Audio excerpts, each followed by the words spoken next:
First of all, I would like to thank very much the organizers for the opportunity to give a plenary talk on this conference. And the topic of my talk is topology and dynamical systems. I would like to give a brief introduction how to bridge cardiology and mathematical thinking with the relation to clinical insights. So, heart disease is really a serious social problem. It's estimated that it's a cause of death for more than 4 million people a year in Europe. It's also the most common diagnosis made at hospital discharge. So, in only Poland, cardiovascular diseases affect around 8,000 to 9,000 individuals.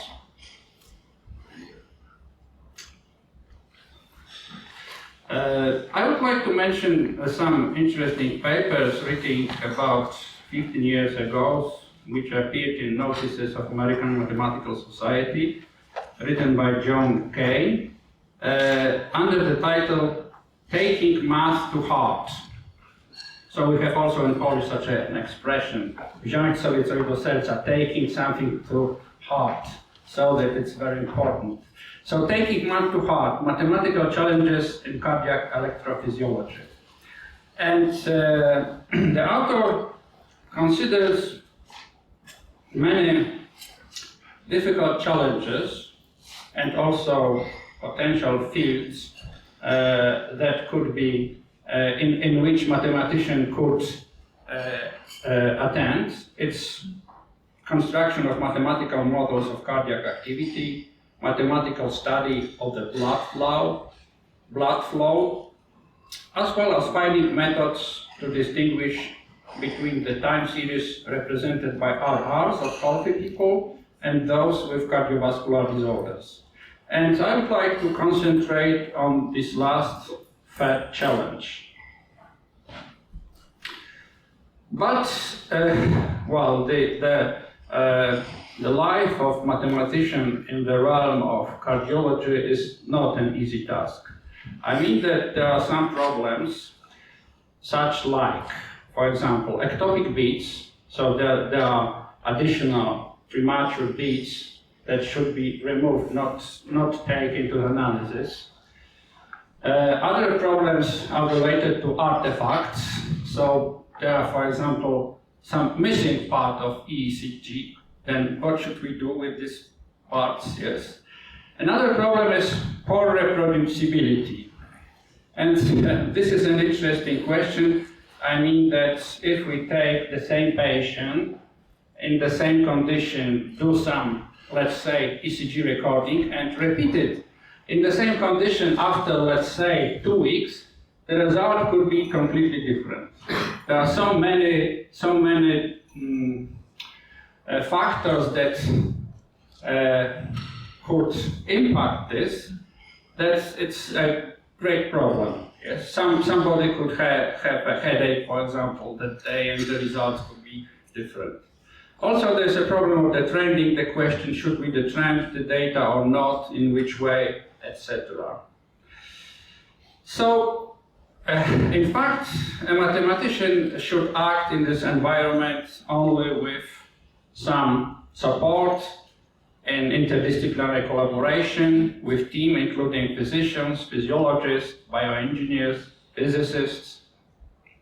And we like if we have a problem and could, let's say, abstract it and have some close words in which we could concentrate on. But this is not an easy way to get such a closed model. Yes. So, for example, the choice of appropriate methods of the analysis, its parameters, it depends on the type of disease, its physiological basis, also the method of data acquisition, and also, as I mentioned, on possible artifacts that we have in the data.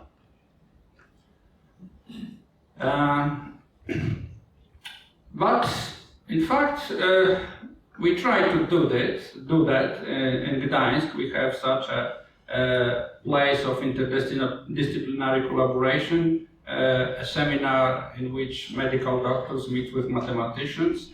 Also in Poland there is a nice workshop every year, Cardiology meets Physics and Mathematics in Zakopane, under the auspices of the Polish Cardiology Society. So it's possible in general, although not easy.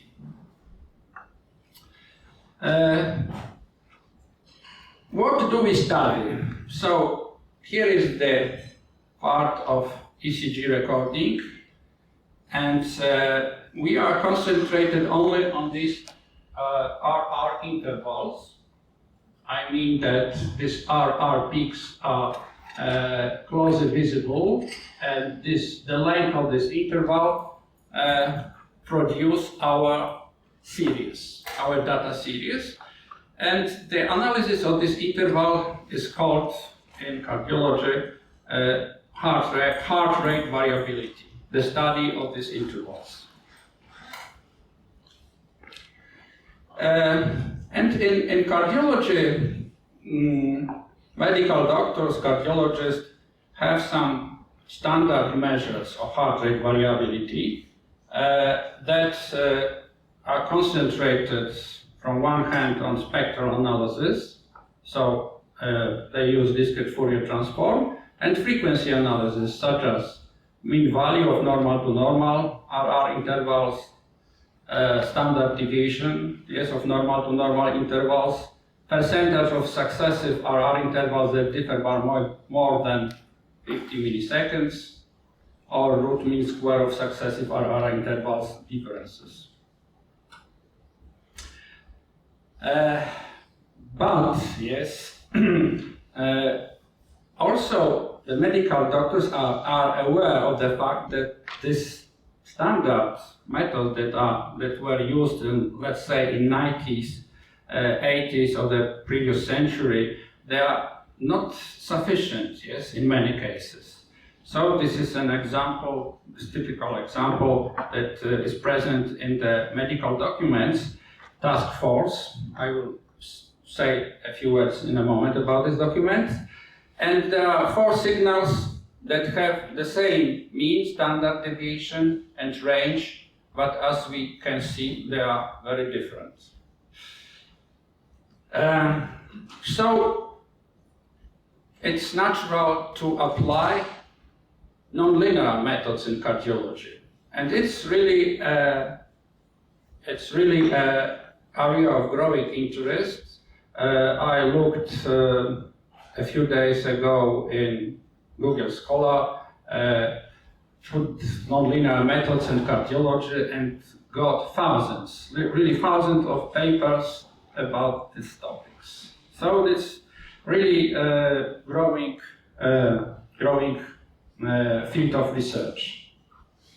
And what is more, cardiology serves as a unique testing ground for nonlinear methods. I mean, it's like a battlefield, yes, for mathematicians, of physicians, yes, to test their methods. People create new devices, yes, and complex physiological data from cardiology offer a good, yes, way to test whether these methods could be used in such a difficult context. And I would like to say about some methods related to dynamical systems, mainly based on symbolic dynamics. And in the second part, a few words also about topological methods. I would like to concentrate on mainly on these 4 diseases: congestive heart failure, vasovagal syncope, hypertension, obstructive sleep apnea. So, there is a document of European Society of Cardiology and the North American Society of Pacing Electrophysiology, related to standard of measures of heart rate variability. And it's interesting that they indicate some parameters, nonlinear parameters, nonlinear measures of heart rate variability that include Poincaré sections, correlation dimension, Lyapunov exponents, and also entropy and symbolic dynamics. On this part I would like to concentrate. And this permutation ordinal patterns is a concept that has about 20 years. It's interesting method of description of the data, and quite simple one. This is important because in general medical doctors want very simple methods, some let's say some indices or some graphs that could be useful for them in everyday practice.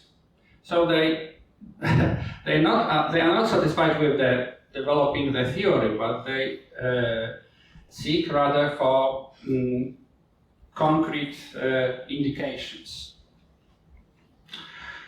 Okay, so now I would like to ask you a question. What would you prefer?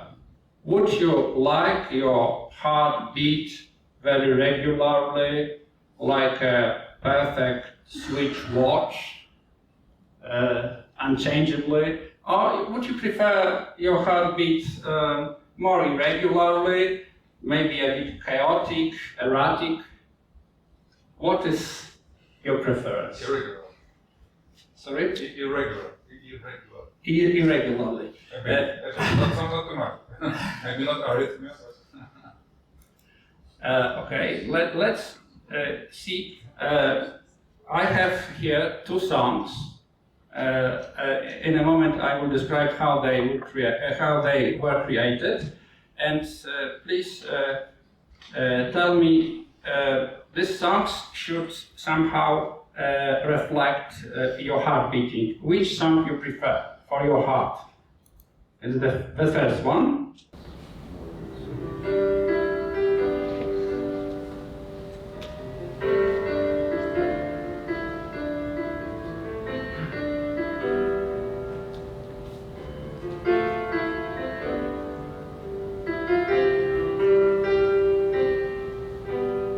Okay, it's a part of that. And the second one.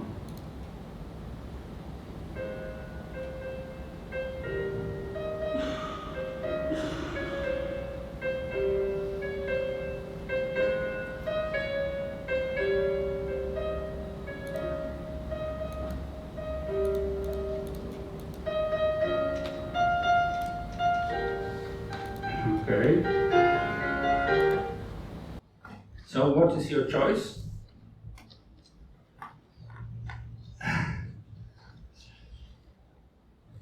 So indeed,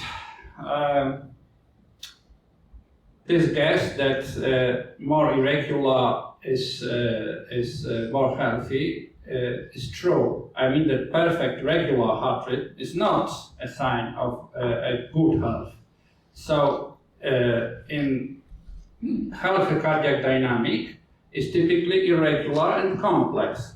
It should reflect the ability of the heart to adapt to the changing condition. For example, we sometimes have to walk, to swim, to do some extraordinary things.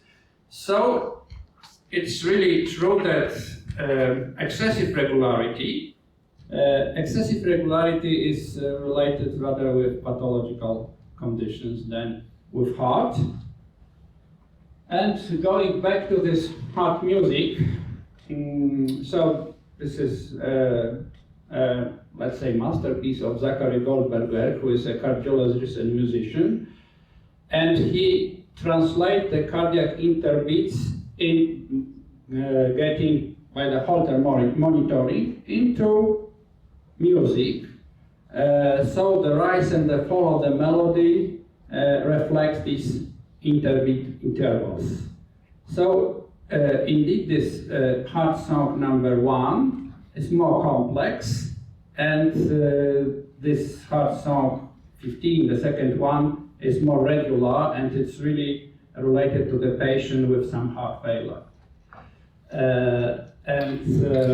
And besides, it's sad. Yes, the second one. So this was about music, but I would like to give you another example related to some visualization. So let's consider the heartbeat, so RR intervals. Let's take the differences between them and then construct the graph. I mean, the nodes of the graph consist of these differences, so it could be negative, then they are related to acceleration, or positive, then decelerations. And we have this arrow from one to another if one in this sequence one follows by another one. So from one we get to another. The arrow is more fat if there are more such events. And now let's look at these two graphs. The first graph is related to healthy young person, and the second one on the right is related to the patient after heart transplant, 1 year after surgery. So we see the difference in complexity, yes. Here we have the connection it's almost, yes, from every node to every other. And here we see that we concentrate mainly on this node from 0 to 0, so which means that there are no change, yes? No change, so the rhythm is the same. So, yes, so the complexity somehow reflects the health of the heart. But the question is how to measure the complexity. And one of the well-established measure, well-known measure, is entropy. Yes, it's a measure of complexity. It's equal to 0 when we can predict what happens. For example, if you have constant sequence, so regular beats. So in case of this transplant patients, entropy would be close to 0. And on the other hand, it has highest value for random values. And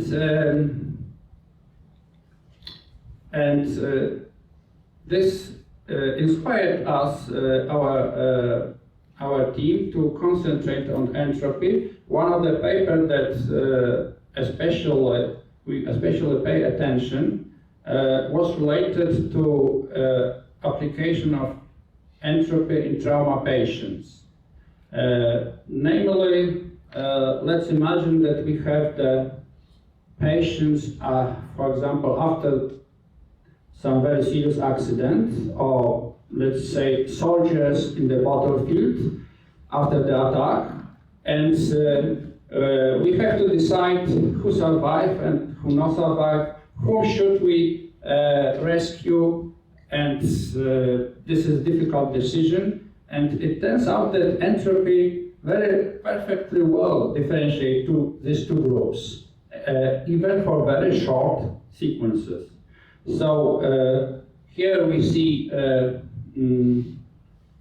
that even for 100 intervals, so it's like 1 minute and a half maybe, we can differentiate these people who survive. They have greater entropy, higher values of entropy, and these who didn't survive. So it's a quite powerful device, yes, the entropy. And so in our investigations we concentrate on entropy, but on the other hand, usually it's not the application of it is not just for the sequence, but first we prepossess somehow this sequence of data, yes? And this is the concept of ordinal patterns and permutation entropy. So if we have some time sequence and a block there of length L, we can take this data in ascending order and then look over these indices. They gave us some permutation of this numbers 1, 2, 3 to L, and this is so-called permutation pattern. So, for example, let's consider such a time series.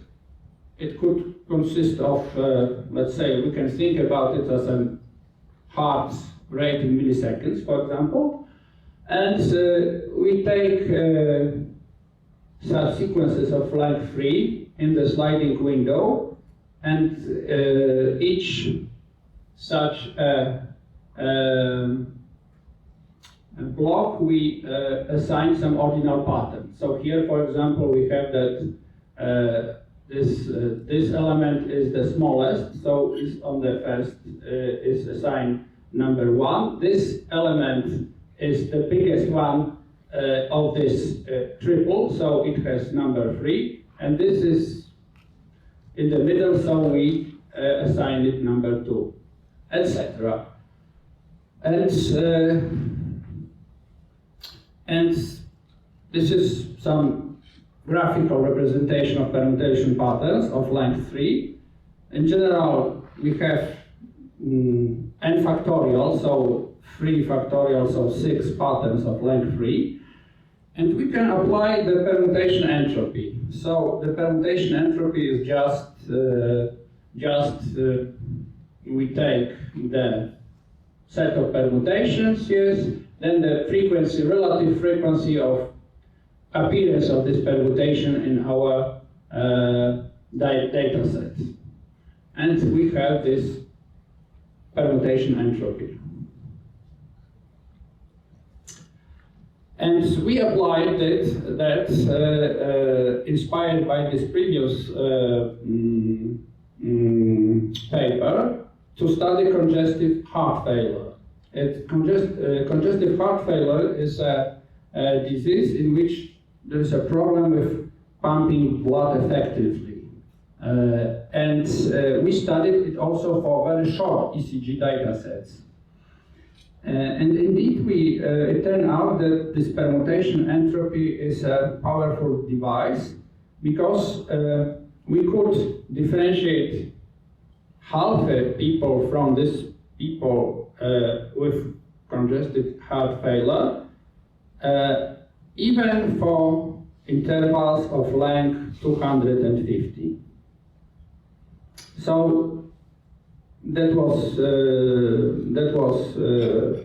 an interesting observation that we did. So indeed, it could be applied in such cardiological investigation.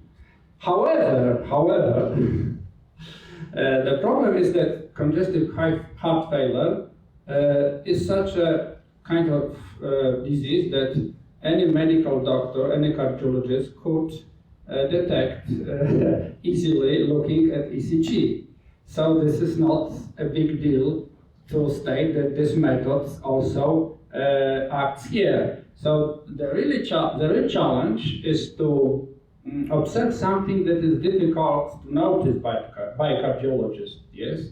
Especially in the situation when disease is not very conspicuous. I mean, it's just first step of developing of it.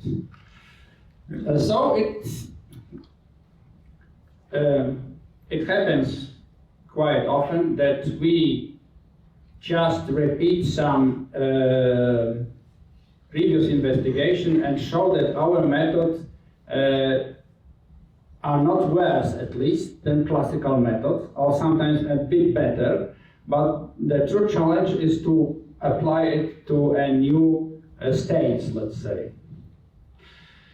And one more remark, yes, there was also interesting paper related to this permutation entropy, and it turned out that if we take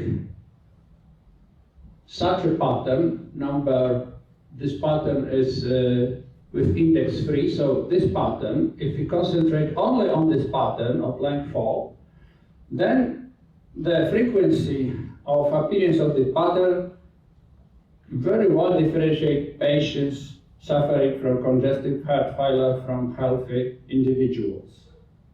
And this is also a problem that we encounter, so we are very satisfied with it, but on the other hand, why this pattern? Yes, this is a problem that often we don't have the physiological explanation.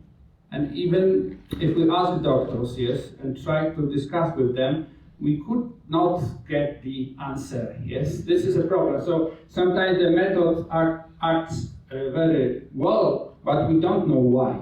What is the background of that? So another problem related to vasovagal syncope. I think that every one of us encounters someday this problem in the past.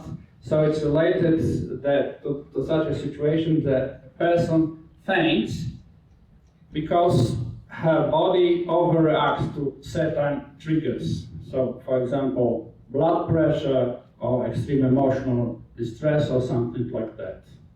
So the heart rates drop, also there is a drop of blood pressure, and then loss of consciousness. And there is such a kind of laboratory in which this situation is examined by medical doctor. It is called tilt test. And it looks like that, yes. So it has some stages. First, patient is lying.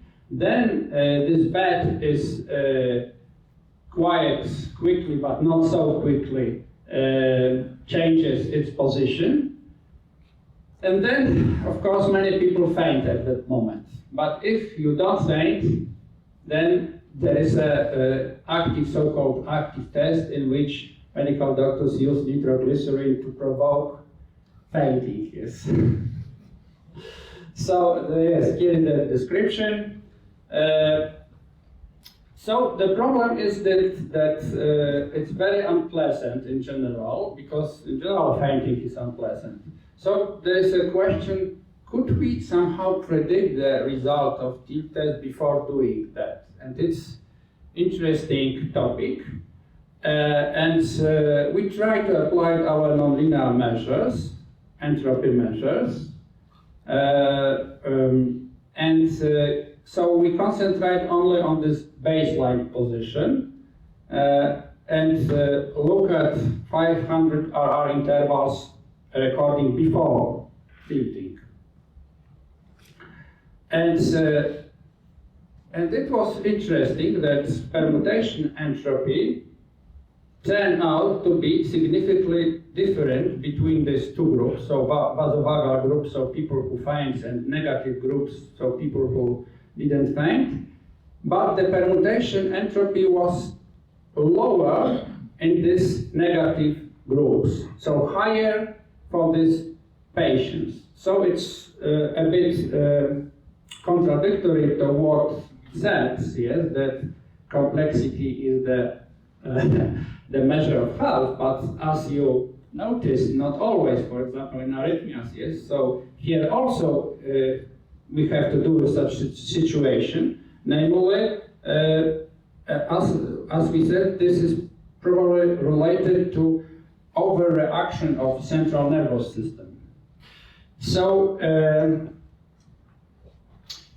yes, so also I would like to mention that all this was related also with breathing, yes. So studying heart rate variability, we have to often take into account respiration. I mean that here we applied such a trick that he asked every patient to breathe with the same frequency, because otherwise the results were not so good. I mean that everyone has its own rhythm of breathing, and that impacts heavily on the results. So the permutation entropy was successful here. More, I would like to say a few words about heart rate and blood pressure. So heart rate and blood pressure are two important physiological variables, very much interrelated. And of course, it's the heart rate impacts on blood pressure and vice versa. So we can see such a loop, yes, in the autonomic nervous system, that heart rate mediated by some organs impacts blood pressure and vice versa. So maybe we could measure somehow this impact, and if we observe that this impact is impaired somehow, we can say that, for example, there are some problems with hypertension. That was our hypothesis. And so we analyze now not only RR intervals, but also systolic blood pressure. So we have two data sequences. And there is, for example, very nice device called transfer entropy, which is related to the analysis of two-time series, and who provide the information, let's say, which sequence impact on which. Yes. Here is the formula. It's a natural generalization, let's say, of this formula of Shannon, but with conditional probabilities, and it was established by Schreiber in the beginning of the century. So we applied it to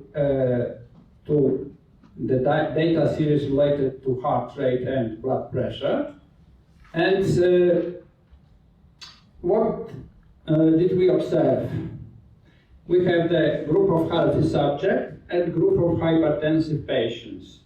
So in both groups, the flow, information flow, let's say, because this is the values of this transfer entropy, from RR to BP was similar to that from BP to RR. But in hypertensive patients, if we applied symbolic transfer entropy, then we have a bit lower values. So it was not statistically significant, but maybe there is some information, as we said, that this problems with information flow, so the exchange of information between the systems, is related to hypertension. But here we didn't get such clear results, and probably more sophisticated measure of coupling or directionality are needed here. Okay, so a few words about obstructive sleep apnea. So what is obstructive sleep apnea? This is a chronic disease characterized by pauses in breathing or decreases in airflow and during the sleep. And it's interesting that many people have this problem not knowing even about that. And it's a really great clinical problem because it's first step to other more serious diseases. So it's important to detect this obstructive sleep apnea. And we concentrate on, we take not only one measure, but we take a lot of measures, but all these measures were based on these permutation patterns, or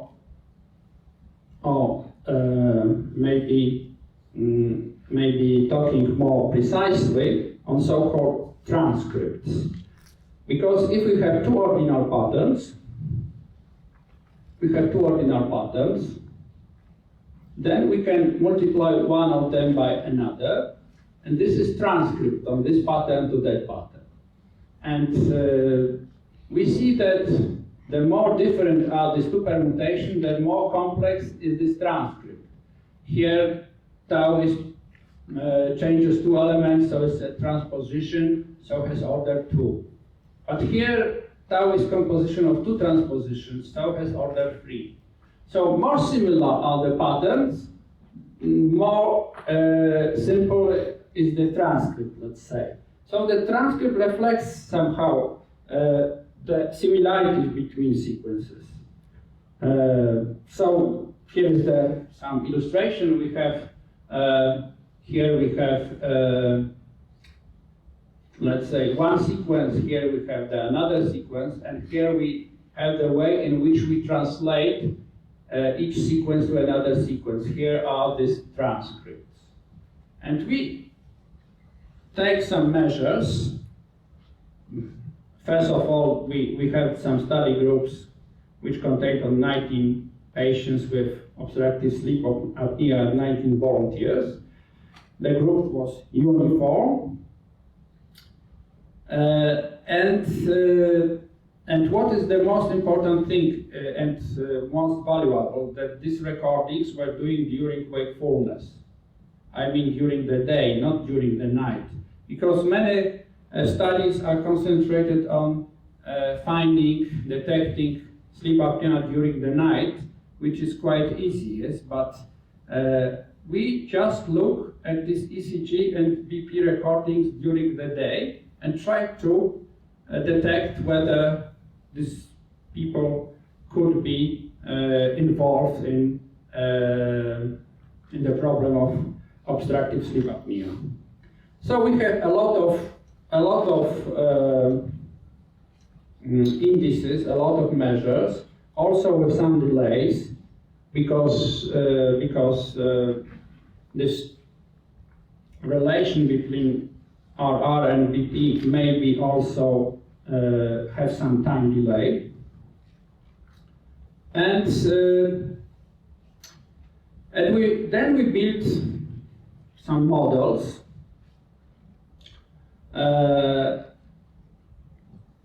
We built a classifier using the standard nonlinear SVM model with RBF kernel on these three sets, and tested this model on the third set. And we measure the quality of classifier by ROC curves. The higher area under the curve, the better the classifier. And in this way, we were able to detect such three indices that, let's say, in some best way indicated the differences between healthy patients and those with obstructive sleep apnea. And we also compared with classical indices.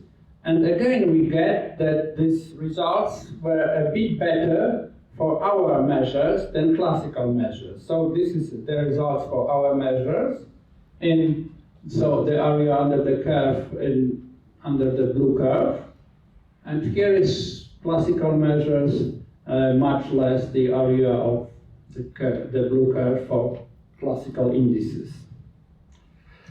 And we have also quite good separation in 2 dimensions, and this we project this on this plane RR as the 3 plus 6 and MI4 plus 9, and obtain quite a good separation. So this OSR patients were inside, as we can see, and this outside.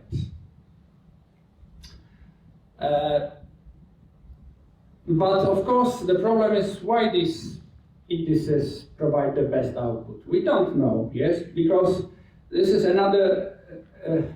This problem of physiological background. Of course, we can say something general that the complexity is weaker in people, yes, who suffer from obstructive sleep apnea.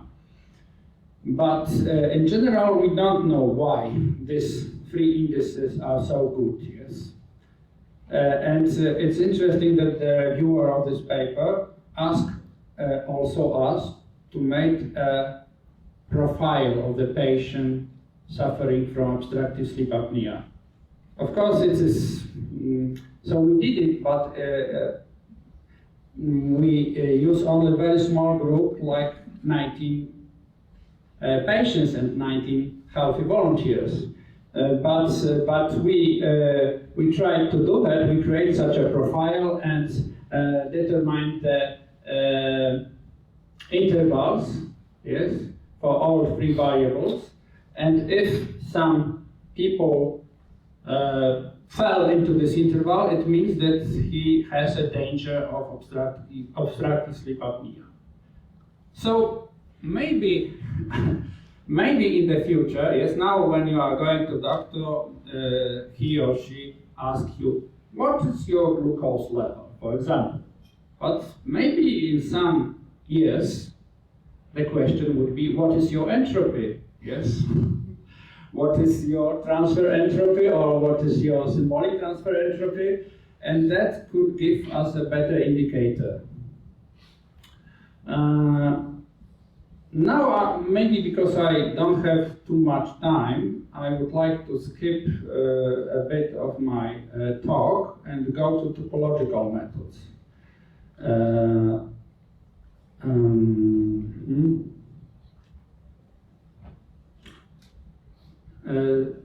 Okay, so I would like to talk about application of topological methods in cardiology. It's based on the paper Persistent Homology as a New Method of the Assessment of Heart Rate Variability. And, so we propose this persistent homology to heart rate variability analysis and introduce some new descriptors about which I will talk in a moment. And again, we compare this method with classical methods, showing that our methods are better, a bit better, let's say. But again, we concentrate on people suffering from a stroke episode. So this is something serious, yes, something serious, and it's really,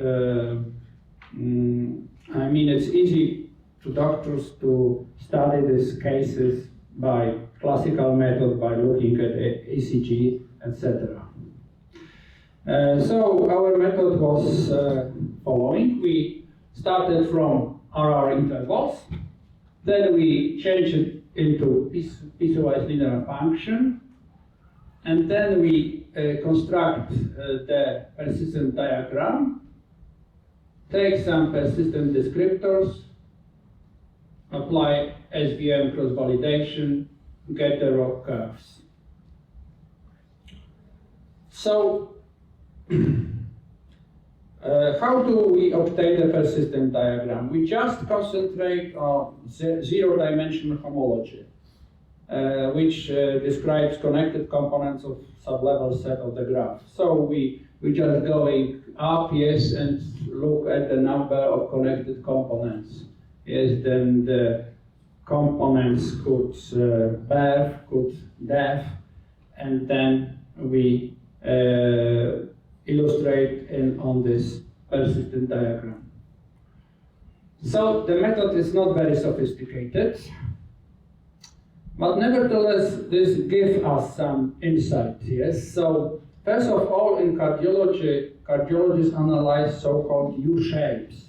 So they are part of tachograms in the night that we have such a short periods of smooth acceleration and then deceleration in the heart rhythm. And if we apply this persistent homology methods in the fashion that I described it, so we get also the U-shapes, but let's say in every scale. So more deepened insight, let's say. So this approach is corresponding somehow to what is known in cardiology to considering such U-shape. So have some, let's say this has some roots in examination that were done before.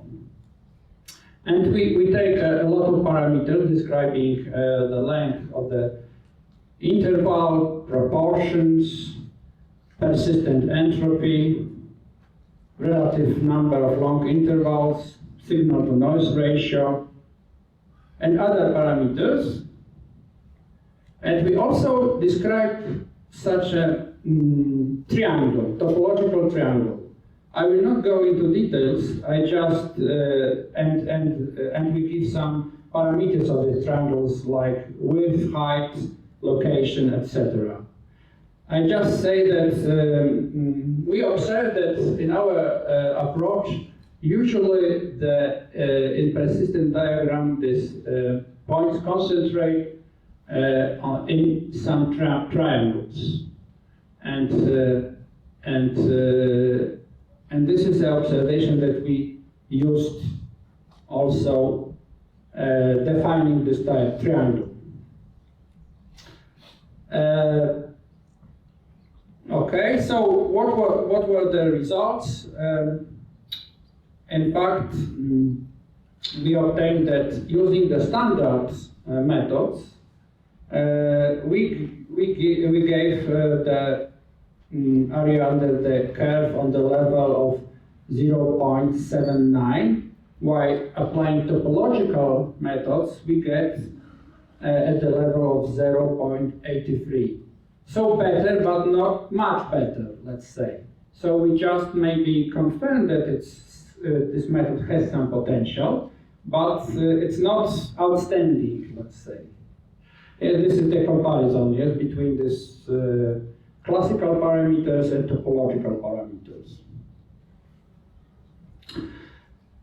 And going slowly to the end of this talk, we just touched the problem studying zero-dimensional homology. But the natural next step is to consider higher dimensional cases, yes, in dimension 2, 3, and above. So I found such a review paper, Topological Data Analysis in Cardiovascular Signals, an overview. And while, as I said, in Google Scholar there are thousands of papers about nonlinear methods in cardiology, there are only like a dozen papers about application of topological methods, topological data analysis in cardiology. So it's an area that has some potential, yes. And also, it seems to me, I personally believe, that this TDA can contribute to personal medicine, especially to this situation in which we have early stage of some disease. That would be something. So, for example, Poincaré plot is a very well-known device used by cardiologists. And why couldn't we just apply to it persistent homology, yes?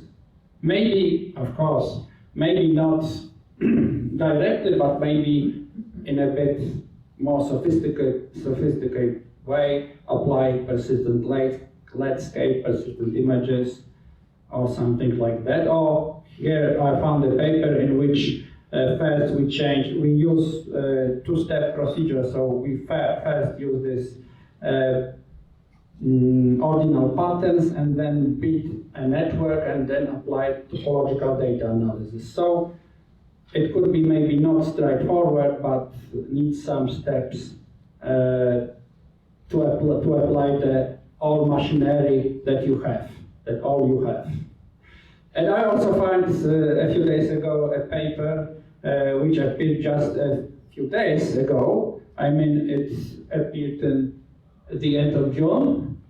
And so we see that it's really an area of growing interest There are more and more papers on that, so I think it's a very interesting field of research.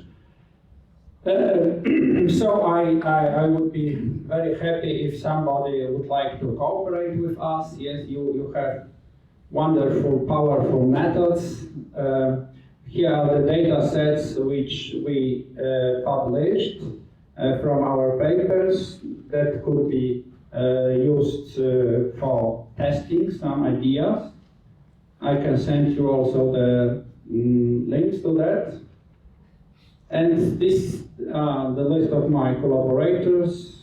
These are from Gdańsk University of Technology. So there are mathematicians, yes, medical doctors, as physicists, and here physiologists. So a full spectrum of different fields. And thank you very much for your attention.